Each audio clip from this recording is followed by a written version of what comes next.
So again, Hello, good afternoon, everyone, or good evening. In my case, I'm speaking to you from London, as you know, and we are starting our masterclasses on how to open the third eye. I am extremely pleased and excited to introduce to you three amazing spiritual teachers, and I'll do a very brief introduction because there is so much more we can tell, but we want to focus on the subject matter today, which is laying the foundations for understanding the third eye. So I will start from Angela Orora Medway-Smith, who I believe is joining us from Welsh, and hopefully more sunny than London at the moment. Angela Aurora Smith has been a spiritual teacher for many years. She works with divine energy and spiritual development, and she also chairs. She is a chairwoman for a charity established very recently for divine energy, an international organization. So super pleased to welcome Angela. How are you today? I'm great, thanks. And yes, it's beautifully sunny here in South Wales. Amazing, amazing. Then we have Lana, who is joining us, Lana Louise, who is joining us from Massachusetts. So it is good afternoon for you. And Lana we recently had a live conversation in the group about Lana's experiences with near-death, over the body experiences. So that was wonderful.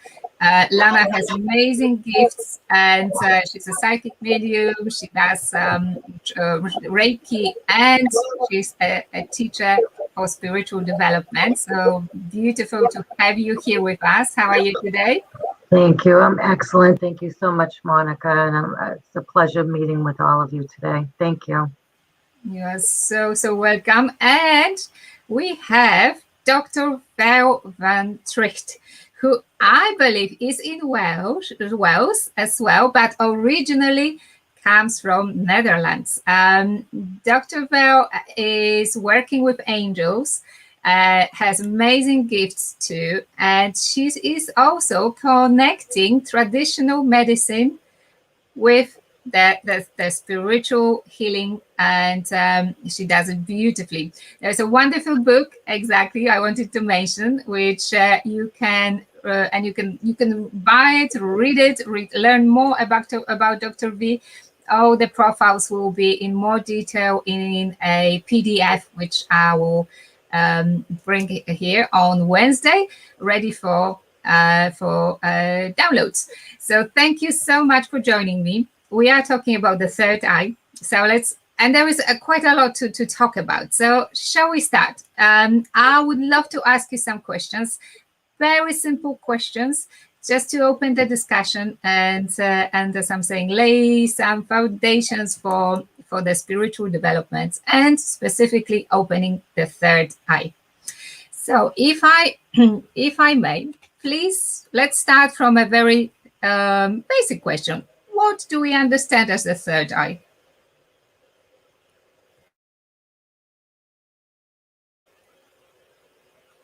Angela, I think you are not. You need to unmute your mic. Okay. I'll just kick us off then. So, the third eye traditionally people see as the place where we have clear sight, clairvoyance. But it is a lot of other things. I mean, physically, it's attached to the pineal gland, which is deep in the brain, and yeah. So I'll get us started and let our other colleagues tell you some more.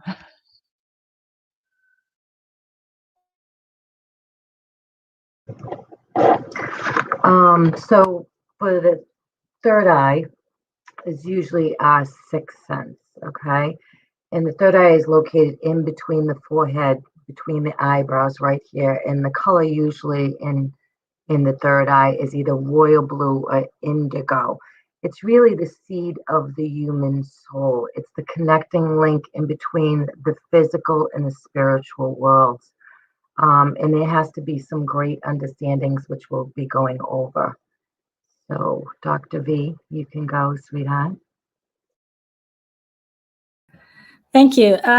What I can add to that, of course, is that the third eye is considered the seventh chakra. So when we talk about awakening, it's not just the third eye that's involved. I mean, our whole energy system kind of has to be well balanced. I'm just putting it a little bit in perspective.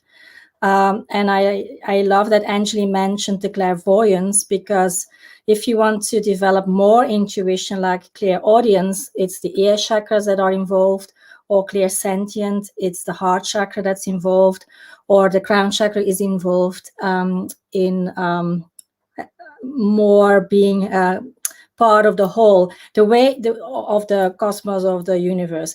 The way I was taught, and of course we might have different teachers, is to see that third eye just like looking at me, at my past and at my future. And yes, if they show brain scans, they point out the pineal gland, because that's where we produce endorphins and stuff. And when people use mushrooms or ayahuasca, that is the part of the brain that is stimulated. So that is very related, the third eye with the pineal gland. So yeah, that's my contribution for now. Thank you so much. If you fancy adding anything else, please feel free, because it's fascinating to learn all those different angles. I mean, you add those nuggets of wisdom, and it's just making a wonderful sort of picture of a fuller understanding of that third eye. Because some people call it intuition. It's not quite intuition, is it? I would say not. Intuitively, a lot of people will feel in their gut. So it's, I mean, historically, I mean, there's lots of different ways that you can, you know, there are several different clair senses. So clairvoyance is just one of those, and it's a huge subject that we could spend all evening talking about the different clair senses, and that's a subject on its own. So you know, in the seven chakra system, it's called the Ajna chakra in the Hindu teachings. So that's what people see it as, and they see the symbol of the third eye, which is the symbols are very powerful as well for connecting. Symbols and colors, and there are lots of different crystals that can help you as well. So yeah, so I don't know if anybody else wants to add anything to the understanding of the third eye. So also too, with the third eye is the element of light, which is extremely important as well. Even though the third eye is blind, it has a deep vision because it's directed inside of us as well. And it actually, Ajna, converts and connects to the conscious and the unconscious mind as well. In spiritualism, it's called the belief within you. It's the law of surrendering. And sometimes people are not aware of this, don't know how to do it. And they also have to be mindless to open to receive of the knowing that you and I are part as the whole, as the one as well. So with opening the third eye, it's extremely important to understand that. And there is different things, which I don't know if I'm learning, you know, which will see different signs when it's blocked or when it's open as well, physical, emotional, spiritually, and everything.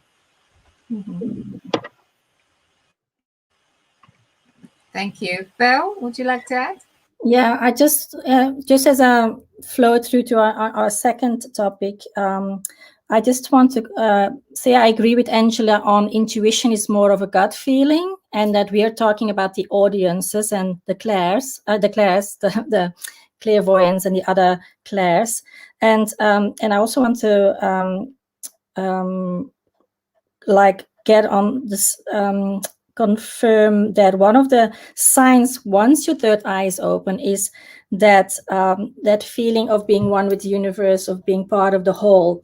But this brings us also to the second question. Yes, everybody could open their third eye, but the risk is, are you ready to see everything? Are you ready to see all the good and the bad that lies in somebody's future or in the world's future?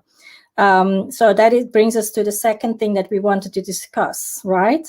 So I'm just handing it over to the next speaker because there's a lot going on here. Yes, yes. Thank you very much, Veerle.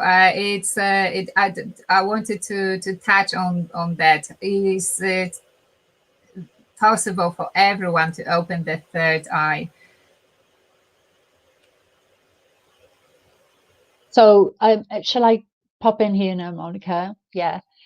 Well, it kind of mixes because we wanted to answer the question, can everyone open their third eye and what are the main challenges? And it's kind of, these are linked inextricably, because we are all unique beings and vibrate at different rates. We've all had lots of different incarnations where we have experienced different things.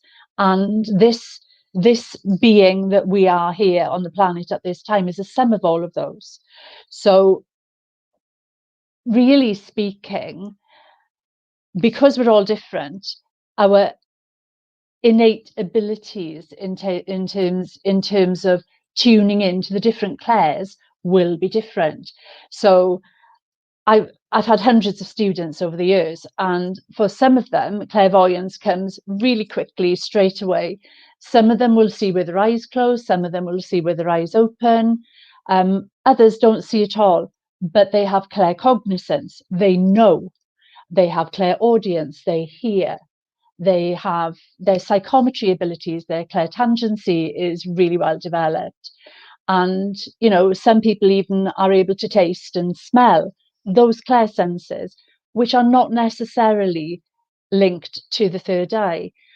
And the challenges are many challenges. The challenges are based on our social conditioning in this life and the experiences we've had in the past life, because if you've been burned as a witch in a past life, you're not going to be very keen on opening your third eye. So you're going to be really frightened when you get your first experience of clairvoyance. So everybody on paper can do it. Everybody can develop their intuition, and that's a separate thing. But the opening of the third eye is slightly different because of our uniqueness. So I don't know if you want to add anything to that, Lana. Yeah, I do truly firmly believe in that. But I also, in my own belief, yes, I think the big thing is our belief system, how we're raised, if they're ready to surrender, like I said prior, in order to understand themselves and understand that it's not all rainbows. You know, when you're open, you know, we all know this, right? So, you know, it's not all rainbows, and in depending on the person, whether it be the clairs and whether it be opening up that third eye, there are a lot of signs and beliefs in surrendering to that, knowing that they're preparing. And sometimes people want to open up their third eye, but it's their own belief or their own conditioned fears. And that's where they become blocked at times. Sometimes, like Angela said, you know, they may be able to see or they may be able to hear, but it's really about surrendering and opening them. But again, you can have physical signs, tension, headaches. You can have, you know, lack of faith that may throw you off as well when it's blocked. They'll begin to have eye ailments, meaning like distortions of their vision. It's just sometimes, as much as you want to open it, they may not fully surrender or not being understood of what it is exactly. So I think it's very important And the way our pineal gland works as well, if that is solidified, meaning if it forms crystals within the center of the brain too, it actually, that signifies lack of sleep, lack of sexual drive. It stops the creativity, which is the imagination, opening up the third eye as well. So like, again, Angela and V, there is so many things that you have to be well prepared and understood. And people go, oh, let's just open up the third eye, when they have no idea in the possible training and what you need to do in order to open it up and to completely, fully surrender. And that's not just here, that is also within here as well, and completely surrendering. So thank you all so much.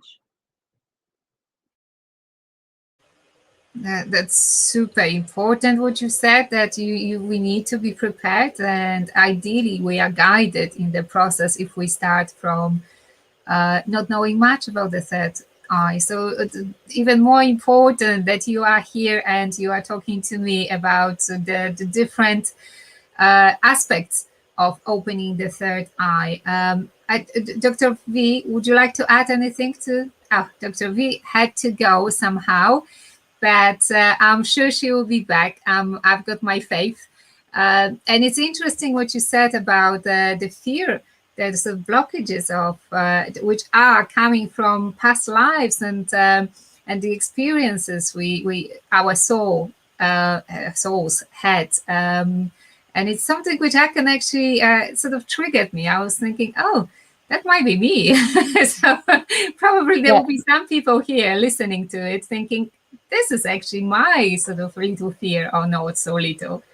Yeah, it's not little at all. I mean, quite often because I learned many years ago how to read past lives and to guide people through past life explorations so that they can better understand things like phobias and fears and challenges.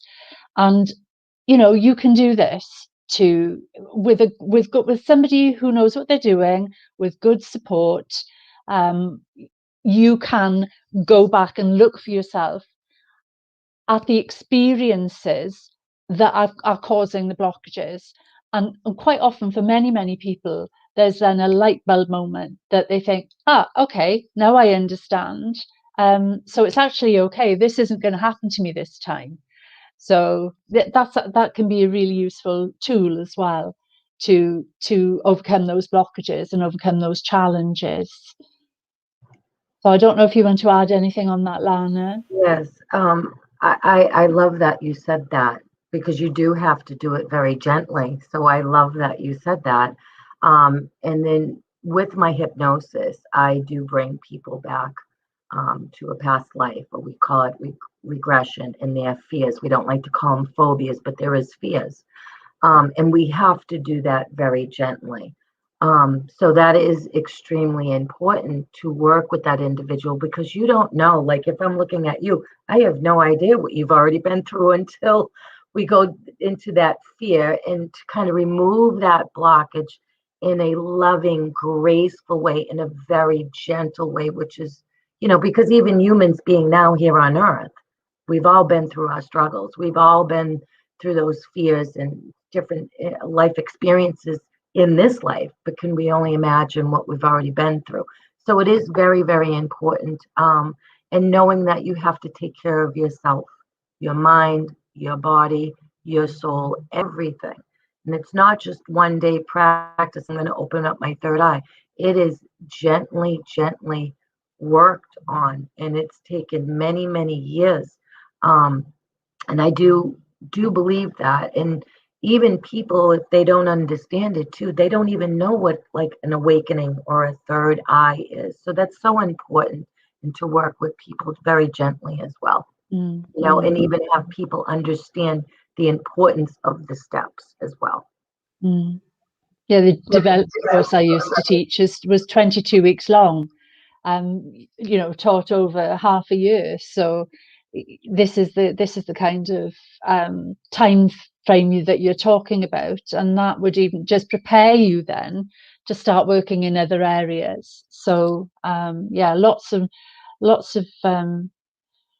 taking it gently, I would recommend. I'm not a huge fan of using chemicals for a quick fix, because our brains are so delicate. You don't know what you're going to be left with, what imbalances you're going to be left with if you choose to take a quick fix. So this is exactly what I'm afraid of. I've never tried plant medicines, and that was instinctively. I didn't know, but instinctively I was just not doing it, because there was a fear of crossing that sort of thin line, which might not offer a safe return. So this is so important what you are saying, and I guess it kind of makes me feel drawn to ask the question: Are there situations where you decide as a teacher that actually this is not safe or advised to open that third eye for that specific person? Are there situations where this is actually not a good idea to open someone's third eye? In my experience, if it's meant to happen, it will happen. If it happens and there are unpleasant experiences, then these are lessons that our souls have chosen. So it's not our decision as teachers. It is the decision of the individual and of their higher self as to whether this happens. And our soul, we're here to learn lessons, and that's the richness of this human experience. So if there is an unpleasant experience, it's because you need it and you need to learn from it, is what I would say. So you shouldn't, I mean, but that's on a wider scale. It's common sense that you open and close all of your chakras when needed. You don't. So I don't walk about the street tuned in to spirit. If I did, I would be in the local mental hospital, and this is what happened to people years and years ago. Is that the mental hospitals, the asylums, were full of psychics who didn't understand what was happening to them. And I like to use the Harry Potter analogy of the muggles didn't understand what they were experiencing, so that they would medicate them or lock them up because it was just easier to do. So basically you need to learn to operate in a safe space and have boundaries with spirit when you're working, and and that's another big subject. I don't know if you want to add to that, Lana. I completely agree, and I think, oh, there's V. So I completely agree. You know, any type of beginners opening the third eye or intuition and understanding, basic courses is understanding, preparing yourself, preparing your body, creating that space, creating those boundaries in light, and knowing that you're safe and protected. But also we do understand on lower vibrations as well. So that's a whole nother subject too as well. But I completely agree of starting slow, knowing the basics, creating those boundaries, who you're working with, the energy that you're working with, as well as really getting to know yourself. And I do agree too. And I've had students come to me at times. They'll say, oh, I want to open up my third eye. If the student is ready, if the teacher is ready, the student will always be there. They will always be there. But also, too, as my code of ethics and professionalism, number one, it's never about the money. Number one. Number two, I have a responsibility in saying, do you know what that is? Do you understand the steps before I even take a client on there? But I know if it's going to happen, it will unfold. If it doesn't, it will definitely go back where it needs to be too. So yes, I completely understand and I agree with that as well.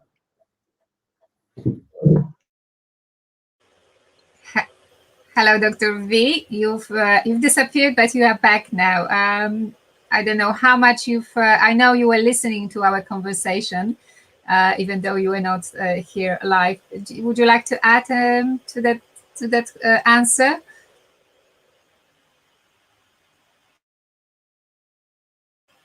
I think it looks like the screen has it's been frozen. Yes, so maybe Dr. V is not with us. Okay, well, when she's back, she's back. She will be back. Right. So yeah. So there are certain dangers. There are certain steps we need to prepare ourselves of what you are outlining here so beautifully. And what I'm hearing all the time is, let's not rush the process. It is a process, and it requires preparation and some help, ideally, at least some guidance. Are there so spontaneous third eye openings? Oh yes.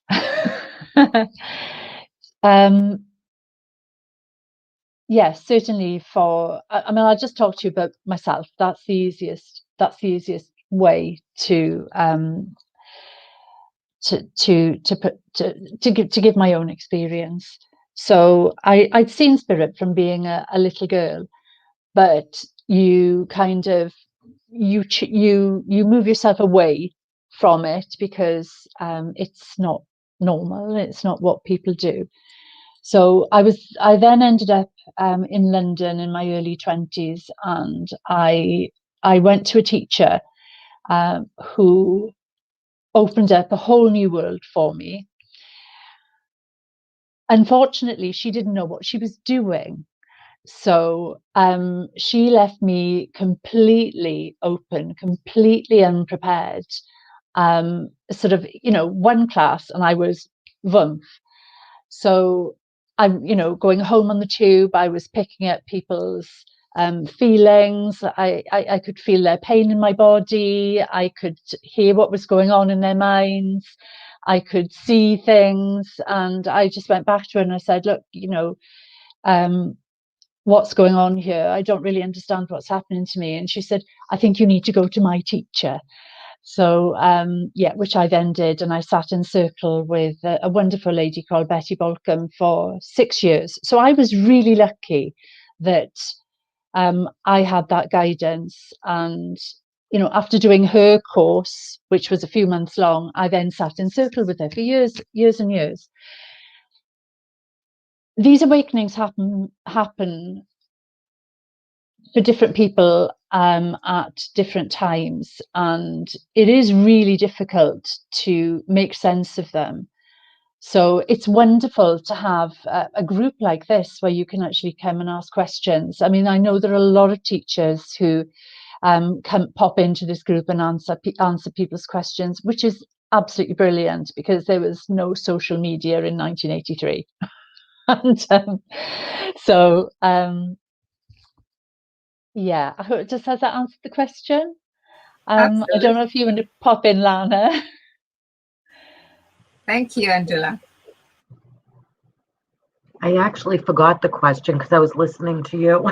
Oh. We were talking about the spontaneous spiritual third eye opening. So yeah. And how to deal when it happens. Yeah, my experience was very different because I had 3 near-death experiences, and not. I would say when I did my life review, if you want to call it, the first one when I was with 2, and then the next one when I was 10, and then the next one I was 2016. So, and we can all have those awakenings or epiphanies because I think it's very important opening the third eye or having awakenings. Some can be purposely trained, okay, in trying to understand and making sure you understand and creating a safe place, your boundaries, your chakras, understanding it like we talked about, and you cannot stay open. Okay. So even through my near-death experiences, different points in your life, whether it be an accident, whether it be trauma, all of a sudden you have this awakening, and or your third eye opens. It's not all pleasant, but these are lessons that we're supposed to learn, and it will be brought to our attention as well. When I say, understanding and creating those boundaries are the most important. V is trying to get back on. I'm so sorry. Just wanted to let you know that she keeps sending me a message. She's back right now. So I lost my train of thought. So I think, everybody has their own experience. All I can do is speak my own truth. As far as training, I didn't understand it through the periods of my life and trying to understand it and go to different teachers, but you cannot walk around open. And when you do walk around open, you will get extremely drained, extremely tired. Everybody has their own beliefs. You will have physical and emotional distress, lack of sleep. It just, there's so much more. You'll feel very disconnected at times as well. You'll feel very lonely at times. And I also, again, everybody's had their own experiences, but from me, through my 3 near-death experiences, mine wasn't, okay, I'm going to sit down and train, okay? It just happened. And it can happen periodically to different people, even if you don't ask for it. But the importance of shutting down. I mean, I remember when I was in and out through my lifetime, I'd be like, oh my God, and people put labels. You're an empath. Yeah, I can feel more. I can see more. I can hear more, this and that. You got to close down. That is like whole other lessons and webinars and stuff that we all can teach here, which will be fantastic for everyone. But I think it's really understanding what the third eye is, if you're purposely doing it, or if you've had awakenings or different experiences, know what you're dealing with and making sure you're closing down, because you cannot walk around. You will be completely fried. Like Angela said, you'll end up in, the 4 walls that are pretty and white, which is not good, because it can be very scary as much as it can be beautiful, not to scare anybody. And everybody's experiences are very different through their life, through their lessons.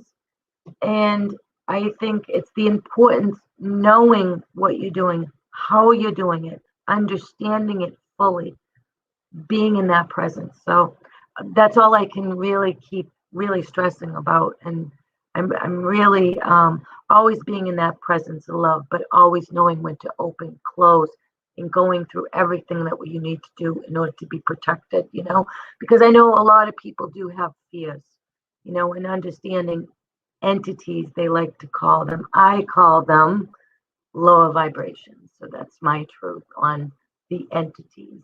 Somebody has different beliefs. I feel as though entities for me is your own fears or things that you need to learn, whether it be a past life or even through now.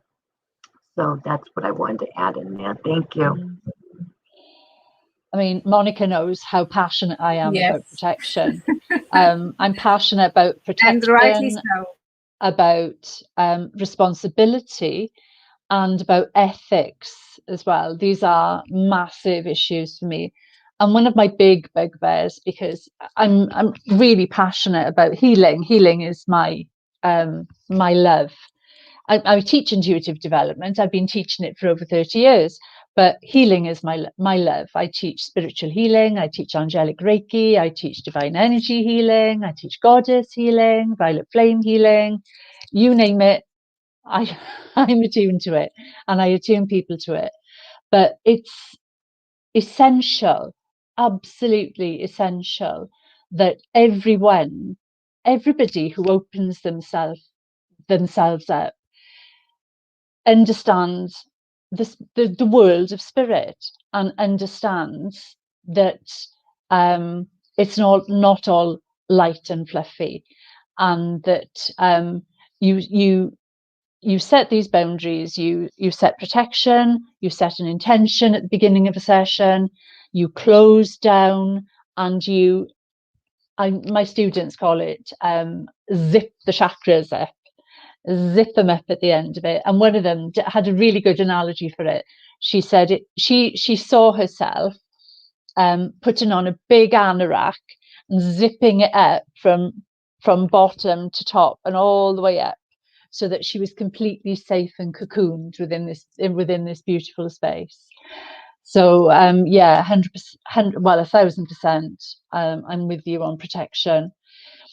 The other big bugbear is that I have, you know, the question we're addressing is it potentially dangerous to have the third eye open? And it is, because another big bugbear of mine are unsolicited readings. I hate it. I hate it. It's really inappropriate. You have no idea. You know, I know lots of lovely mediums, and I know lots of people who are very, very gifted, and I've heard them at my shows, because I run mind, body, spirit shows. I've heard them at their shows just giving a message to somebody. They don't know this person. This person hasn't asked them for a message. Really, really inappropriate. And you can't just assume that somebody that wants to hear what you see as well. That's another danger. So it's still a danger to yourself, because you are putting yourself in an inappropriate and dangerous place with that other person if you give a message to somebody who hasn't come to you and asked for it. I'll give you another example of this. I was on a tube a few years ago, and I was sat on this tube, and as much as we zip up and as much as we close down, you know, those of us who work professionally as mediums and psychics will still pick up stuff. And there was this pregnant lady who was sat opposite me, and I can feel it now. This baby she was carrying was so special, and I in my heart as a mum, I really wanted to say to her, you have such a gifted child there. This child is going to be amazing. It's going to make a big difference in this world, because I could see it. I could feel it in my whole body. And then I sort of rebound and thought, oh my God, no, I can't. This is so inappropriate. There's no way I could deliver this message as much as I really wanted to. This baby was communicating with me, and I was seeing what was happening, but it can't be done. It's really unprofessional and really inappropriate and dangerous, because I don't know what her belief system was or is, or I didn't know anything about this lady. So yeah, so another really inappropriate thing and danger. And it's really dangerous to go and give messages to people who unsolicited, and a big bugbear. Sorry, I feel very passionate about it. Thank you for mentioning, Angela, because I think it might be very tempting, especially for people who are newly open and can see and hear and experience things, to share that message without asking permission. And I think that's what we're talking about here.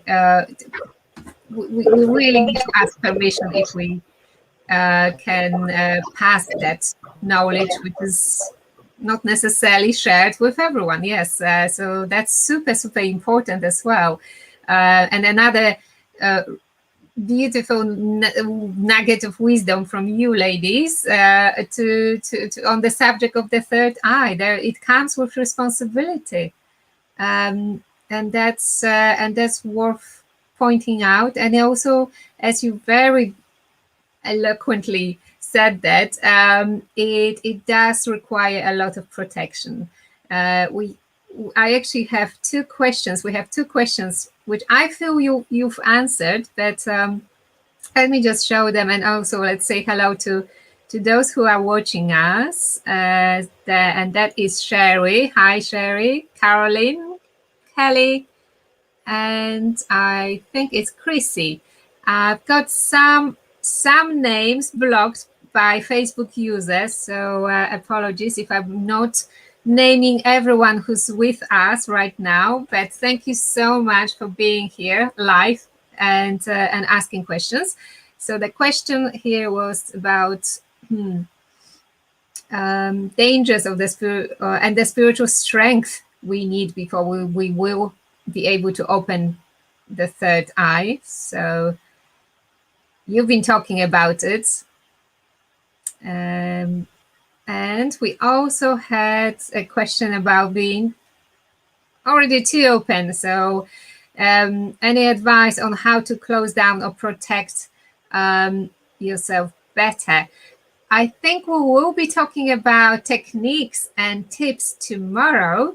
Today, it was more about laying that foundation for the third eye, understanding it better, understanding the challenges, the matters around opening the third eye, which are worth mentioning. And that's wonderful. I feel like I personally know so much more. And so thank you for sharing it with us.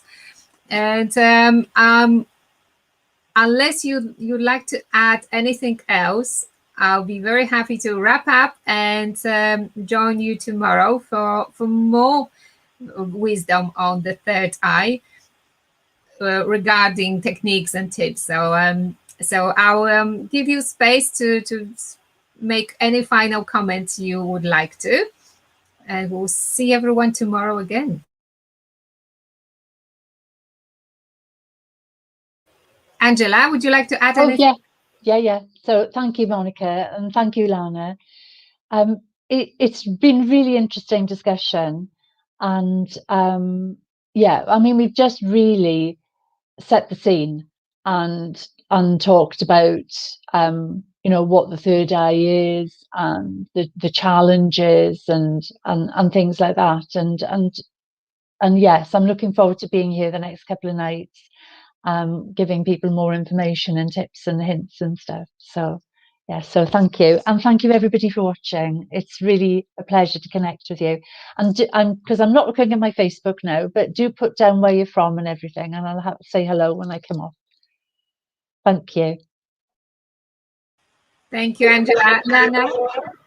Yes, Monica and Angela, thank you so much. I really enjoyed this. And like Angela said, we just tipped the iceberg of just opening the iceberg, opening the third eye and understanding it better, creating boundaries. And all I can say is that I really look forward to anybody's questions that they have tomorrow. Be prepared, write them down. We are here to answer them and to kind of guide you with love gently through this process and the understanding of it. Also, too, if anyone wants to reach out to me, we will be here again tomorrow. Again, my name is Lana Louise, and I am so excited. And I know that we'll have a phenomenal the next 2 days on this, right? And then we'll be announcing what we're going to be doing next together, which will be fantastic. So I appreciate both of you and everyone, all my family and friends and everyone that's watching and supporting us. It's absolutely beautiful. And thank you so much, both of you. And thanks everyone as well. And I just want to wrap up with a big thank you to Dr. Veerle, who unfortunately experienced problem with StreamYard. StreamYard did not work quite well for Dr. Veerle today on this occasion. But big thank you for contributing, and I look forward to chatting more. And yes, Lana mentioned it. We will have an announcement on Wednesday, so bear with us. There is a lot of wonderful advices are coming through in the next couple of days, and at the end we'll make sure that you've got something special you can benefit from too.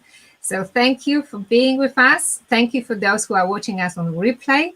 And we all look forward to seeing you again tomorrow, 6 p.m. UK time, 1 p.m. EDT time. And Lana can correct me here, but I believe it is 1 p.m. Correct.